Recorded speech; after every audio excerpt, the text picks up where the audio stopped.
Hello, everybody. Welcome back to the NBA Front Office Show. We've got a ton to get into today. We've got trade fallout. We've got all kinds of different news stories, injury updates, all sorts of stuff to talk about on today's show. Make sure you do subscribe to the channel. You're going to want to be subscribed heading into the trade deadline. You know we're going to be breaking down everything right here on the show. So hit the subscribe button on the YouTube channel. Don't forget to turn on notifications. Keith, we had a busy day yesterday. A lot of stuff happening. We had, of course, the Nick Richards trade that went down. But I believe we are contractually obligated at this point to begin the show with a Jimmy Butler update. I think it's just, just a must.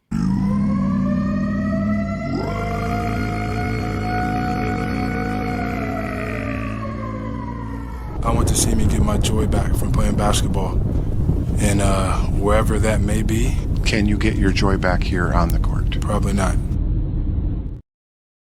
Oh, Jimmy getting his joy back. Keith, what's the latest on the Jimmy Butler front? Yeah, I mean, this is starting for all the people who are like, we don't need an update every time there's not anything actually happening. Well, skip ahead about 30 seconds.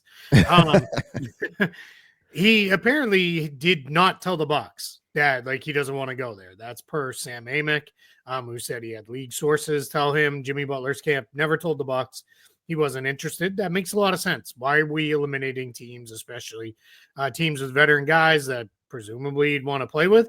That doesn't mean he wants to go to the Bucks. Amick's story was very clear that he would like to be in Phoenix. I think we all know that at this point. We don't need to go back over why that hasn't happened yet, because if it was easy, it would already be done. But yeah, I mean, just at least the part that he's interested in the Bucks, or at least open to the Bucks, that's newsworthy enough that okay, that makes sense. And part of why I wanted to talk about it is for the Bucks, there's a little bit of, let's do a little bit of front office education moment here. People keep asking, how would the Bucks even get on their second apron team? They're not trading Giannis or Dame for him, so they can't do it. Well, the Bucks are only about $4 million or so into the second apron, I believe. It's either 4 or 6. I think it might be 6. Yeah, it's 6.5. So $6.5 million. But here's the crucial thing for the Bucks. They have Pat Connaughton, who is not really a rotation player for them when everybody's healthy. So without giving up a rotation player, they could move Pat Connaughton. Yeah, it probably costs them a second or two because he's owed just shy of $10 million each of the next 2 years. So a couple seconds, get off Pat Connaughton's contract. Now they're under the second apron, and now they could aggregate players together. That's where Middleton and Portis kind of get you there for Butler. There probably needs to be one more guy, but you're in range. You can start making things happen, and that's what's important to note. The other option would be you can do a trade as a second apron team, aggregate contracts together, as long as when the trade is complete, you are under the second apron. That's kind of always been the rule in the NBA. It's always about where you finish with the transaction, not necessarily where you start. So the Bucks could do Connaughton, Butler, or Connaughton, Middleton, and Portis in a deal for Butler where maybe one of those guys goes to another team or whatever it need be to get to the salary matching component, and that's how they could get there as long as they finish under. Now, why Phoenix can't do that? Phoenix is still, even after the Nick Richards trade, they're still, I believe it is, $28.2 million over the second apron. There's not a reasonable trade where you're going to shed that much. Minnesota is $16 million over. Minnesota would have to clear a core rotation guy to get under. Boston is kind of in range. They're about $7.5 million over the second apron, but Boston also doesn't have a salary that large for a player who's not in the rotation. So why it's easier for Milwaukee, and I'm not, let's know, easier, not easy, but easier, is because you're sitting on a contract for a guy who's not a core rotation guy. So you're able to move on from him. That opens up a lot of other trade avenues, and then you move on from there. So that's kind of the update. I'm not saying Jimmy Butler's going to the Bucks, but I would not rule them out just because second apron team can't happen, which I saw a lot of happening last night and this morning. Yeah, it's something where they can make a move to get under the second apron. If they stay a second apron team, then yes, you're correct. It essentially Correct. cannot happen unless you want to part with Dame or you want to part with Yeah, Giannis or something, which obviously they don't. So yeah, but they can make that move to get under. And so that will be look, if we see the Bucks do something with Pat Connaughton, that tells you, okay, maybe there's something in the works because they're not going to do it unless they've got something coming. You know what I mean? And they could, like you said, they could execute it in one move. But if we happen to get ahead of time, breaking news, Pat Connaughton to the Detroit Pistons with a couple of second round picks, Bucks fans' ears should be perked up and be on high alert for something else to follow.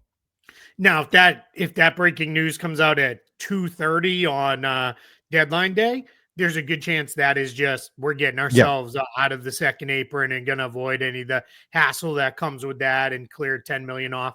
But if it happens in the next couple of days, then we're probably in a spot where they might be gearing up for something here.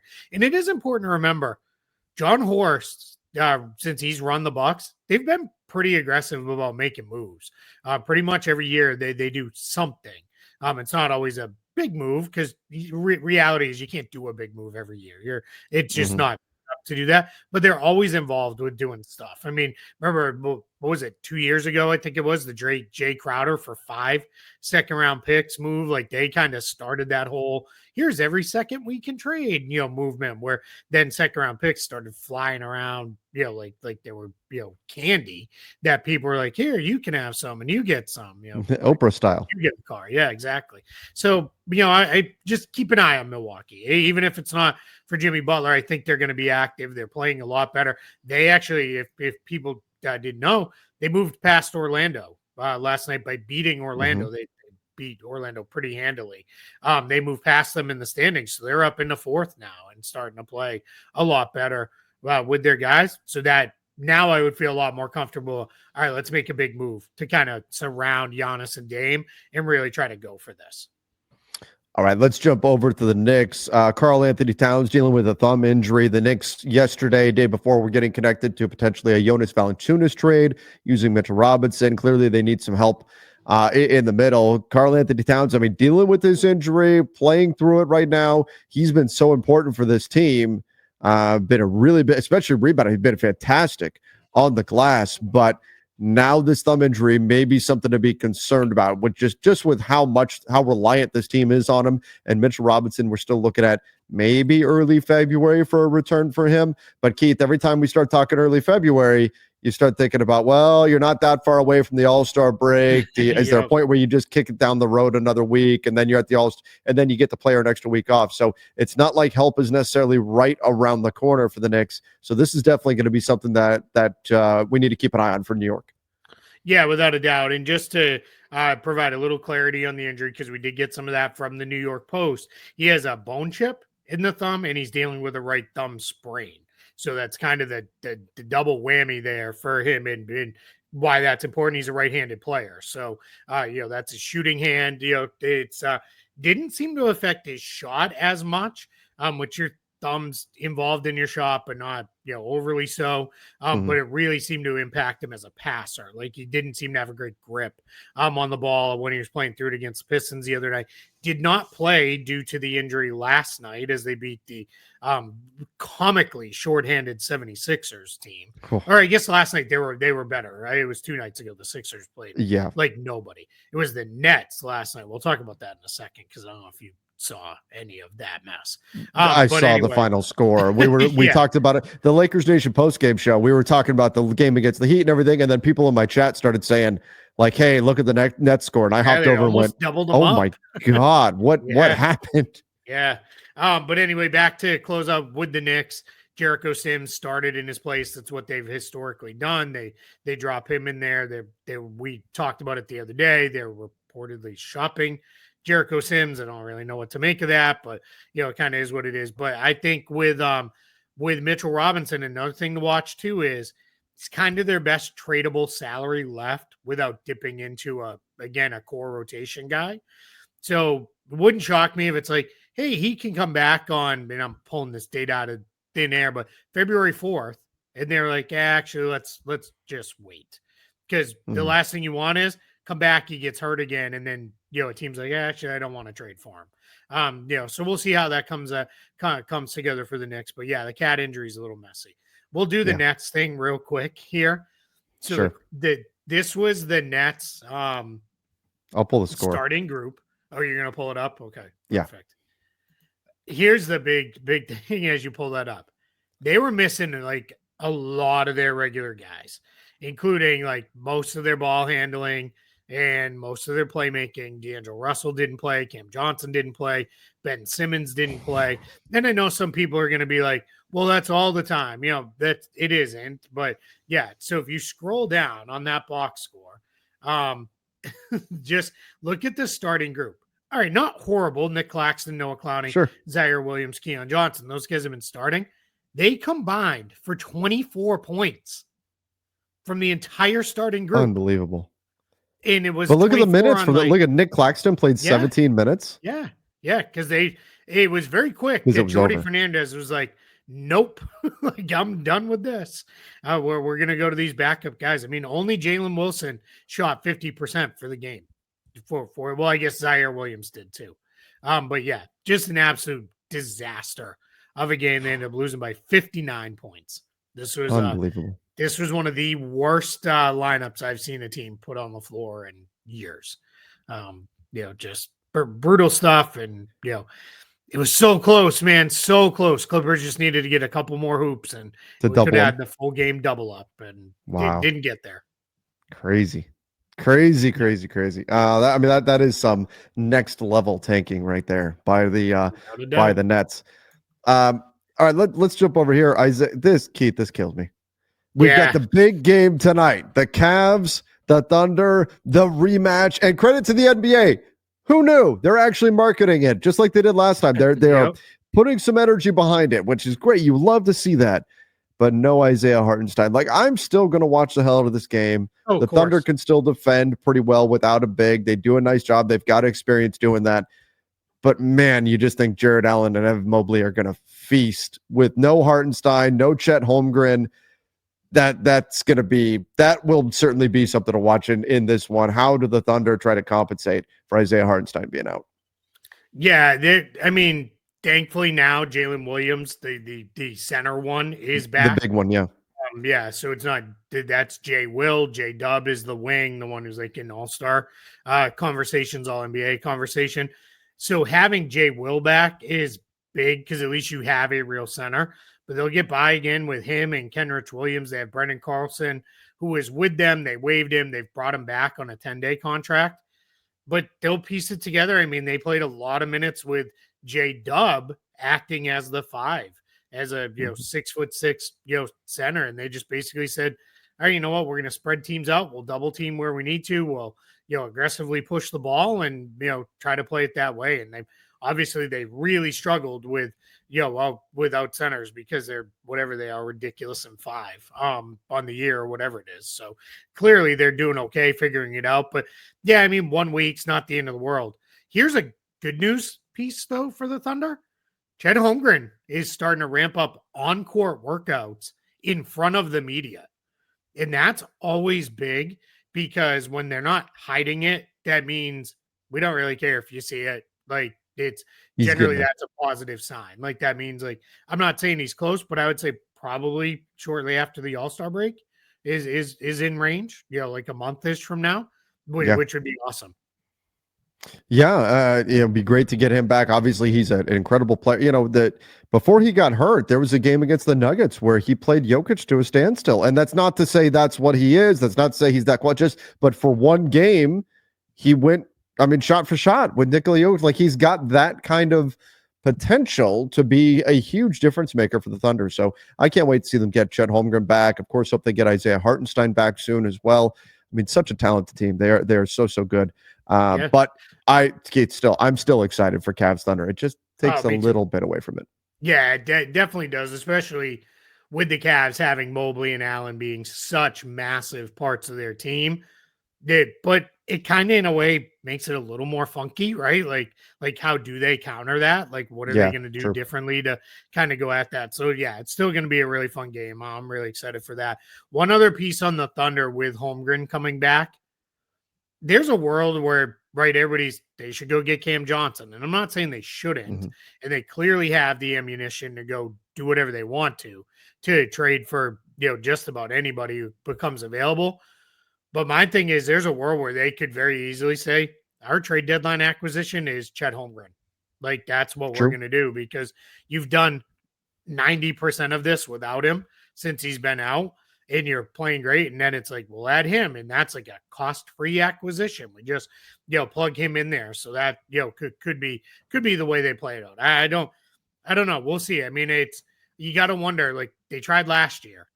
This has been a team that has been pretty quiet. They don't do big stuff during the regular season.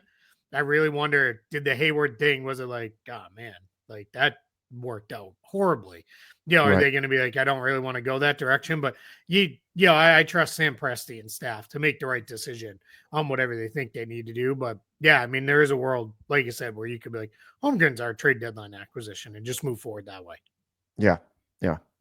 All right, let's jump over to the Charlotte Hornets. They are right now focused on the long term, which, I mean, obviously evidenced by the move that they made here. Josh Okogie coming in, Nick Richards going out, but they're also going to look to sell off some other players. Maybe Cody Martin could be something around him. So they're going to be looking at any veterans that they can get kind of future draft capital for. And we're probably talking second rounders. But Keith, one of the things Mark Stein was talking about earlier today on his Substack is how the phrase good second rounder is becoming more and more of a thing, where teams are recognizing that first rounders are simply becoming too valuable. And so what they're looking for is not just a second round pick, because not all second round picks are created equal. They're looking for second round picks that are like projected to fall 31 through 35 or something, if you can get them. Like, those are the ones teams are really starting to get after, recognizing again that the first probably just aren't going to come for some of these guys. So the Hornets are going to look to add second round draft capital, future players, things of that nature. And that's the way they're going to look to, but which is what they should be doing. It's not a surprise at all, but still just good to see confirmation that yes, this team, they're not going all in to try to win right now. They're still focused on building the future. Yeah, without a doubt. And that's the key thing. And these comments came from Jeff Peterson, who is I don't know exactly what his title is, but he leads the front office. He leads basketball operations.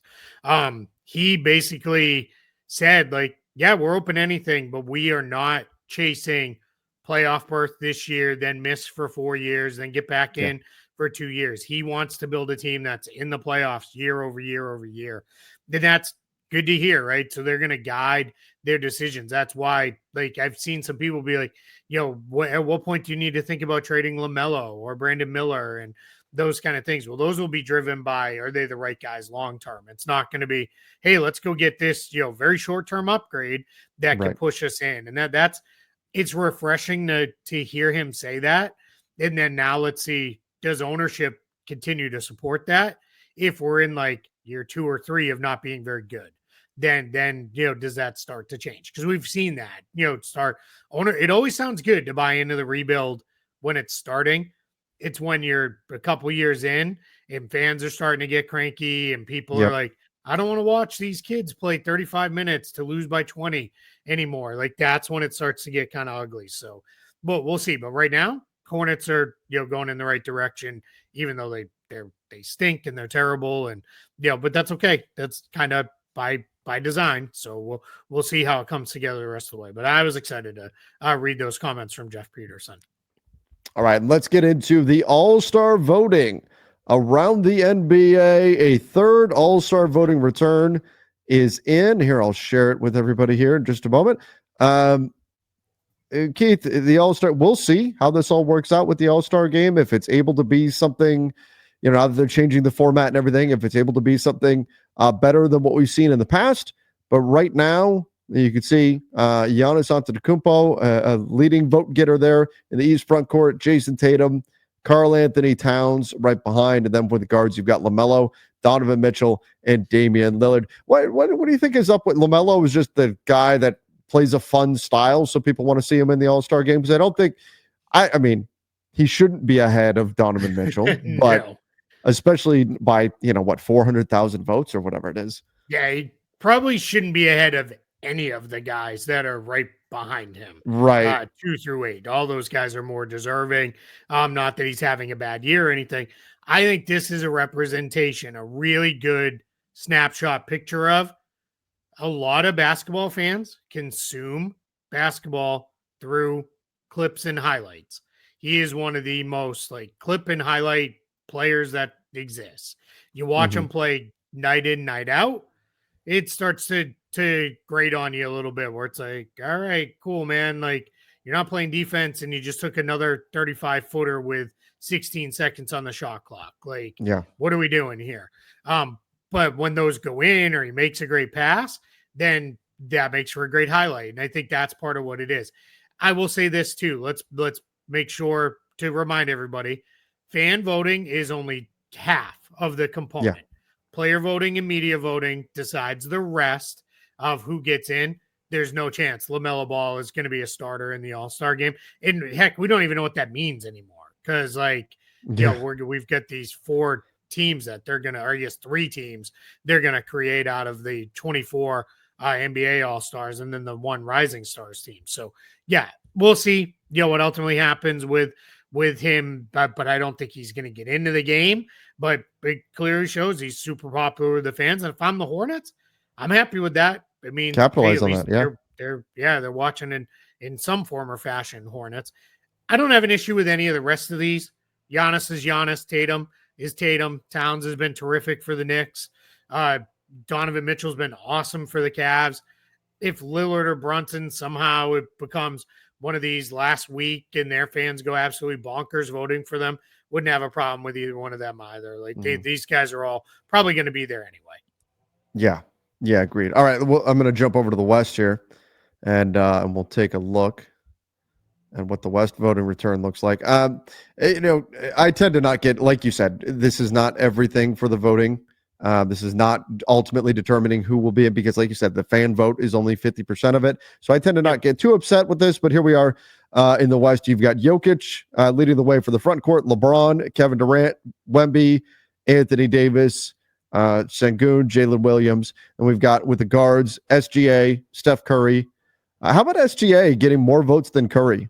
Yeah. Is that a little bit of a surprise? Just shows you that his star is kind of growing amongst fans. Luka, Kyrie, Anthony Edwards. And then how about like Kyrie getting more votes than Anthony? As much as the NBA has been pushing Anthony Edwards as a growing star, interesting to see Kyrie slotted ahead of him here as well. Yeah, I think what you're getting here with some of these is a recognition of, all right, we love Luka, but he's been out. So like, are people going to, he's not top of mind right now, right? Like, are people going to vote for him? And then I think sometimes people forget SGA is an international player. He's Canadian. Mm-hmm. So I'm sure there's a lot of Canadian voters that are like, hey, this guy's awesome. I'm going to give him my vote because I, want to see him there and see him there representing, the Thunder and Canada. So, that's certainly, we've seen that in the past, where the international voting has come into play. And then Steph gets there, and it's, I saw a little bit on social media, like, really, LeBron, like, it should be Wemby. I even saw, like, it should be AD if it's going to be a Laker. But again, it's LeBron, and it's the fans' game. Like, of course it's going to be LeBron. Like, I'm not, like, why would anybody be shocked? I also am kind of, at least like, proud of fans for recognizing how great Jokic has been, that he has the most votes in the conference. Like he's been the best player in basketball again this year. And it's really good to see people recognizing that one more time with, hey, let's make sure we get this guy here. This one, I would not be surprised if this is how it ends up and, finishes if these 5 guys, because remember, it's 3 front court and then the 2 guards. I would not be shocked at all if this is the way it is. I agree. And you know what? I want to give a shout out as well for Norman Powell making it onto the list. He has really been great this season, but sometimes, playing for the Clippers, there's sometimes guys like this will fly under the radar. Cool to see that people are recognizing how fantastic he's been. Yeah, completely agree. Yeah, I mean, he's had a really, really good season. It was funny because going into the year, that was one of those ones where people were like, hey, if you need guard help at the trade deadline and could use another scorer, like go get Norman Powell. And now there's no chance that's happening. Like they're playing too well and they need him. He's an important player. I thought too last night, again, we don't need to relook at the box score again because that's already gross enough that we subjected you to that. But subtle lineup tweak from Ty Lue, who said, when we are in the right matchup, I will go to a Harden Powell backcourt with Leonard and Derek Jones Jr. Together in the front court, along with Zubac. And that's what he did last night, playing a Nets team where it's like, all right, they don't have a lot of on-ball playmakers. Chris Dunn still played, but Chris Dunn did not start the game, which he's been a starter regularly.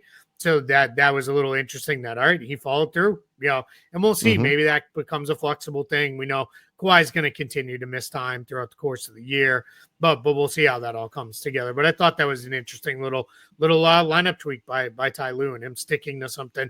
He said, yeah, this is going to be how I play this out at some point. Yeah. Yeah, and had plenty of flexibility to tweak things as much as he wanted. He could have put out just about whatever lineup he wanted. He could have pulled fans from the crowd and put them out there on the floor at one point, and probably would have been just fine. I tweeted last night too. Utah played without a whole bunch of guys last night, and they played. Let me figure out who it was. Do you remember who it was off the top of your head? Oh gosh, wasn't it Charlotte? It was Charlotte. And yeah, Charlotte. I tweeted last night. I'm like, if Utah wins this one with all these guys out, they might need to send Will Hardy on a leave of absence or something. Because what do we need to do to lose, right? Yeah, the intention of this one was to lose this game, and then they lost. So then I was like, oh, okay. So then I tweeted the very famous moment from Hoosiers when the town has the vote on keeping Coach Norman Dale. Then the guy stands up and rips up the paper and says, "Coach stays." So I tweeted that. So Coach gets to stay. He doesn't have to. He gets to stay. They succeeded in their goal of not winning last night. So weird results. I mean, Toronto kicked Boston's behind. Yeah, what happened there? The tank was harder. Derailed. Yeah, played harder, played with more effort and execution. Celtics execution was horrible. Effort level just hasn't been there, especially defensively. Transition defense has been rotten. They're losing the Tatum, non-Tatum minutes majorly in these games right now, and it's just they're just going through it. They're 500 this month, so or 500 over the last month, I should say, of basketball. So who knows where it'll go? But it's one of those things where it's championship team. We've all seen this. Like it's hard. One of the things I keep saying is you don't climb Everest, get down, and then turn right back around and climb the mountain again. Like I think they're just going through regular season malaise where it's, are we really going to get up for a game in Toronto in the middle of January? Like, sure. After we played all these, I also think Tatum, Holiday, and White, they had like 3 weeks off since the start of last season. Because if people remember, they played the season, then obviously went into and won the finals, then went almost immediately after that to Team USA. Then after Team USA, they had a couple weeks off, and then Boston and Denver started training camp earlier than anybody else because they went on that Dubai trip. So I think these guys they need to get to the All-Star break. Get to the All-Star break, reset some stuff there and go. But we'll see. I mean, hopefully they can figure it out and summon it and get it back. But who knows? There's a reason nobody's repeated since 2018 with the Warriors. So I'm not entirely sure, that this is going to be the one either.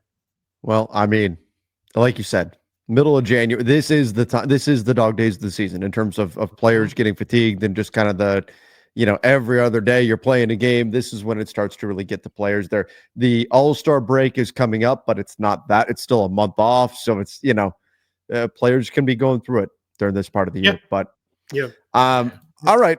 Well, we had a lot to talk about today. Yeah. We'll have today Thursday. I'm losing track of what day it is. So we do have front office Friday tomorrow. For a moment there, wait, is it? Maybe it's Wednesday. I don't know. Who knows? Time has no meaning anymore. We got to do a little more news too on, or not news, but just housekeeping. 3 weeks from today is the trade deadline, and we will be live, on trade deadline day, like we always are. We'll probably start, an hour or two before the trade deadline. I think that's what we did last year, a couple hours before, and then went through the end. And last year delivered. We had a lot to talk about and, got through stuff. So that's a great reason now to subscribe, turn on your notifications so because we will be live for trade deadline day with you guys. And if we're sitting here twiddling our thumbs and waiting on trades, I don't know, maybe we'll talk Marvel movies or something while we wait. Who knows? Did you watch the Daredevil? Yes, trailer? I watched it. I watched the Daredevil Really trailer. good, right? Oh my god, Keith! I was watching on my phone. I about dropped my phone. That scene where the dude is kind of like doing a wall sit, basically. He's like slumped back against the wall, and the flying kick to the knee. Oh my god! Yeah. Oh my god! Super violent. Yeah. Yeah. Yeah. And the Punisher The was in bones there breaking too. and all that. Oh, yeah, crazy. Yeah, it looks really, really good. So that'll be fun. But so so live 3 weeks from today, trade deadline afternoon. Again, probably around a couple of trade deadlines at 3 p.m. Eastern. Probably we generally eat lunch and then jump on around 1 Eastern or so, and we'll figure it out. And hopefully there's a lot of stuff to go through. We always hope for the maybe they'll break Woj out of retirement for one day just to be like, my Lord or my God, whatever it was. Wouldn't that be great if Woj came back just to break like just one trade big deadline day? Like what? Right? Like if you're Woj, wouldn't you jump back in just to like break the Jimmy Butler trade or something like that? It'd be so funny. I love though. He's done a couple of interviews. The big one was the one with Chris Mannix, where he's like, somebody called and they're like, "Hey, I've got some intel. Do you want?" He's like, "Nope, I don't give a bleep." He's like, "That's not what I do anymore." So, man, I'd be doing the same thing if I was him. Right? Yeah, good for him. And it seems like he's fully focused on what he's doing at St. Bonaventure, which is pretty cool. But so live tomorrow, Front Office Friday will be live trade deadline day, and another great reason to put on the notifications. If there is a big trade, as soon as we can sit down in front of the mics, we will start breaking it down and doing what we do. If it's a big trade, if it's has to be bigger than the Nick Richards trade. That would not have sparked a live show. But if a Jimmy Butler trade comes out of nowhere, you better believe we will be texting each other pretty rapidly and figuring out when can we go live. And we'll go live and break it down. And those are always a lot of fun too, because we're kind of figuring it out on the fly with everybody watching. So a lot of fun stuff coming. We hope. I love it when the trades happen while we're live, because then everybody gets to see like our genuine reaction to the trade, and you can see how giddy we get over any kind of a trade actually happening. Those are always fun. Big times. Yeah. It's at the end of the day, we're fans and nerds of this stuff. So, when it happens, we get fired up. I'm not going to apologize for that. I love it. All right. Well, another show in the books. There it is. We've got the trade. We've got Front Office Friday coming tomorrow live. I'll have that one set up ahead of time so you guys will be able to see what time we're going on and all that. But we'll see y'all for that. Bring your questions, bring your comments. Until then, see ya and stay safe.